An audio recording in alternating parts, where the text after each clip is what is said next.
ইলিশ মাছ পছন্দ করে না এমন বাঙালি খুঁজেই পাওয়া যাবে না। ইলিশ মাছ হচ্ছে বাঙালির বিশুদ্ধ আবেগ। আজকে আমি যে রেসিপিটি রান্না করব সেটি আমি আগে কখনো রান্না করিনি। এটাকে বলা হয় ইলিশ মাছের পানি খোলা। এটি নাকি বিক্রম পৈরা রেসিপি। যাই হোক, ইলিশ মাছের পানি খোলা রান্না করতে তেমন কোনো মশলার দরকার নেই। আমি যদিও বিক্রমপুরের মানুষ না, তারপরেও আমি ট্রাই করছি।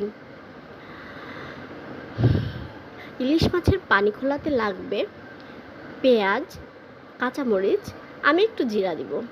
এগুলা পাটায় ভালো করে বেটে নিব। তারপর কড়াইতে এই মশলাগুলো দিয়ে সরিষার তেল আমি একটু সয়াবিন তেলও দিয়েছিলাম, দিয়ে ভালো করে মশলাগুলো মাখবো।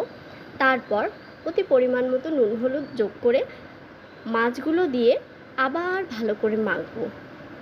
মাখার পরে তাতে দিয়ে দিব বেশ খানিকটা পানি।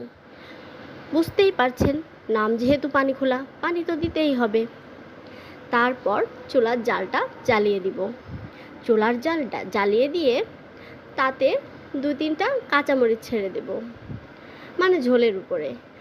ওই ঝোলের উপরে যে কাঁচামরিচ দেওয়া হবে, রান্নার পরে ভাত দিয়ে মেখে খেতে কিন্তু দারুণ লাগে। তারপর ঢেকে দিব। ঢেকে দেওয়ার পরে বেশ জোরে জ্বালিয়ে দিব।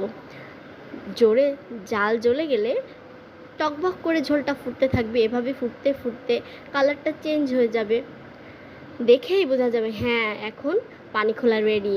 এটি কিন্তু একটু বেশ ঝোল ঝোল থাকবে, গরম ভাতে খেতে দারুণ।